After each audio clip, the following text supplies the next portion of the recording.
Hello everyone, সবাই কেমন আছেন? আশা করছি সবাই ভালোই আছেন আর আমিও অনেক বেশি ভালো আছি। নতুন একটা সুন্দর রেসিপি নিয়ে হাজির হলাম আপনাদের মাঝে। আজ তৈরি করব হচ্ছে মোমো। খুব সহজ পদ্ধতিতে মোমো তৈরি করব, কিন্তু আমার মোমোর ফার্স্টের ওই ক্লিপগুলো আমি নিয়েছিলাম, বাট কীভাবে যেন আমার ফোন থেকে ডিলিট হয়ে গেছে। যাই হোক, আমি এই মোমো তৈরির প্রসেসটা সম্পূর্ণরূপে বলে দিব এবং দেখিয়ে দিব। প্রথমে হচ্ছে মাংসটাকে কিমা করে নিতে হবে, খুব সুন্দর কুচি কুচি করে কিমা করে নিয়ে এর মধ্যে পেঁয়াজ বাটা, আদা বাটা, রসুন বাটা অ্যান্ড আপনার ইচ্ছা মতো মশলা টশলা যেটুকু দিতে ইচ্ছা করা অতটুকু দিয়ে, স্বাদ মতো আর কি, দিয়ে সুন্দর করে মাংসটা হালকা পরিমাণে একটু ভোনা করে নেব।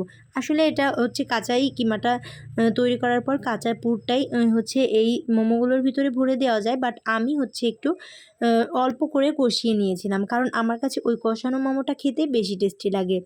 তো ওই মোমোর ওই পুরটা ভালো করে কষিয়ে নিয়ে এখন এই যে সুন্দর করে ময়দাটাকে হচ্ছে রেখে দিয়েছিলাম 15 মিনিটের জন্য।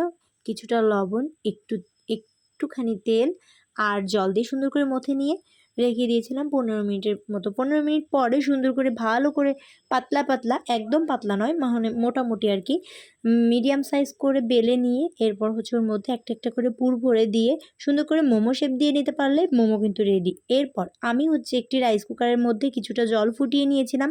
আপনারা ইচ্ছা হলে অন্যান্য কোনো পাত্রের মধ্যেও রাখতে পারেন, বাট ঝাঁঝরা কোনো কিছু লাগবে যা দ্বারা আপনারা হচ্ছে করতে পারবেন, এই মোমোগুলোর উপরে দিতে পারবেন এবং ওই গরম ভাবটা বের হবে আর কি।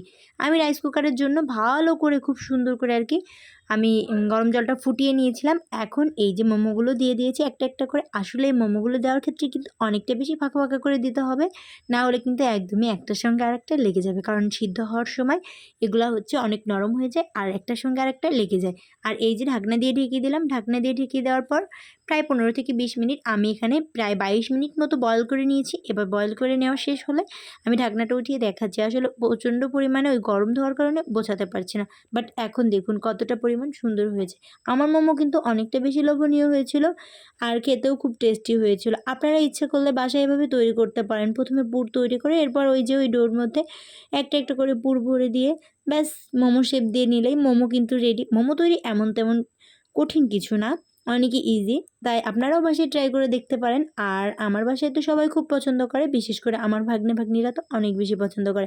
তো আপনাদের কাছে আমার এই মোমো রেসিপিটা কেমন লাগলো তা কিন্তু অবশ্যই জানাবেন। আর এতক্ষণ ধরে আমার ভিডিওটা দেখার জন্য অনেক অনেক ধন্যবাদ এবং কৃতজ্ঞতা। দেখা হবে নেক্সট কোনো ভিডিওতে অন্য কোনো রান্নার রেসিপি নিয়ে।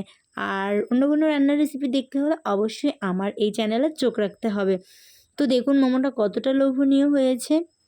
তো এখন আমি মোমোটা খেতে ব্যস্ত হয়ে গেছি, আমি মোমোটা খেয়ে নিচ্ছি। আর আপনারাও বাসায় তাড়াতাড়ি করে সন্ধ্যার নাস্তা হিসাবে আপনার বাচ্চাদেরকে কিংবা বড় যে কোনো কাউকেই খেতে দিলে অনেক বেশি মজা পাবে। এখন এই যে আমরা সবাই মিলে খেয়ে নিচ্ছি আর মোমোটা কিন্তু ভীষণ ভীষণ মজাদার হয়েছিল। তো আপনারাও বাসায় ট্রাই করবেন। টাটা সবাইকে।